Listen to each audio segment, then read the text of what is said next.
1972 সালের 11 নভেম্বর ইতিহাসের এই দিনে যুব রাজনীতির স্বপ্নদ্রষ্টা শেখ ফজলুল হক মনির হাত ধরে যাত্রা শুরু করে বাংলাদেশের প্রথম যুব সংগঠন বাংলাদেশ আওয়ামী যুবলীগ। প্রতিষ্ঠার পর থেকেই বঙ্গবন্ধুর সোনার বাংলা করার শপথ নিয়ে দেশ ও দেশের কল্যাণে আত্মনিয়োগ করে যুবলীগ। 1975 সালের 15 অগস্ট জাতির পিতা বঙ্গবন্ধু শেখ মুজিবুর রহমানকে সপরিবারে হত্যার প্রতিবাদে আন্দোলন করতে গিয়ে চট্টগ্রামের যুবলীগ নেতা মৌলভী সৈয়দ আহমেদ নির্মম হত্যাকাণ্ডের শিকার হন। 1987 সালের 10 নভেম্বর স্বৈরাচার বিরোধী আন্দোলনে যুবলীগ নেতা নূর হোসেনের তাজা রক্তের ঋণ শোধ করার মধ্য দিয়ে ক্ষমতাচ্যুত হয় স্বৈরশাসক এরশাদ।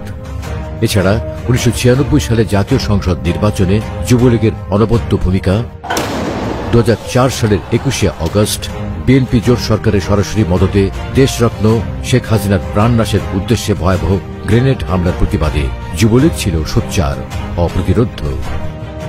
2007 সালে তত্ত্বাবধায়ক সরকার বিরোধী আন্দোলন সহ সকল গণতান্ত্রিক আন্দোলনে আওয়ামী যুবলীগ অগ্রণী ভূমিকা পালন করে। 1/11 প্রেক্ষাপটে বঙ্গবন্ধু কন্যা দেশরত্ন শেখ হাসিনা কারান্তরিত হলে তার মুক্তির আন্দোলনে গ্রেপ্তার হয়ে কারা নির্যাতনের শিকার হয় শত সহস্র যুবলীগ নেতাকর্মী। 2008 সালে ভোট বিপ্লবের অগ্রভাগে আওয়ামী যুবলীগের অসামান্য অবদান রয়েছে। যুদ্ধাপরাধ ও মানবতা বিরোধী অপরাধে অভিযুক্ত আসামিদের বিচারকার্য সম্পন্নে নিরবচ্ছিন্ন ছায়াসঙ্গী হিসেবেও যুবলীগ রাজপথে সংগ্রাম অব্যাহত রাখে। আমাদের সবাইকে এই কথাটা মনে রাখতে হবে যে ভোগে না, ত্যাগেই হচ্ছে মহত্ব।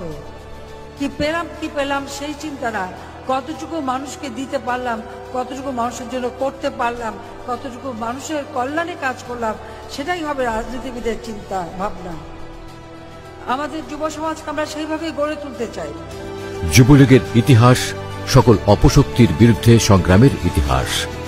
যুবলীগের ইতিহাস আন্দোলন সংগ্রামের মধ্য দিয়ে মানুষের অধিকার আদায়ের ইতিহাস।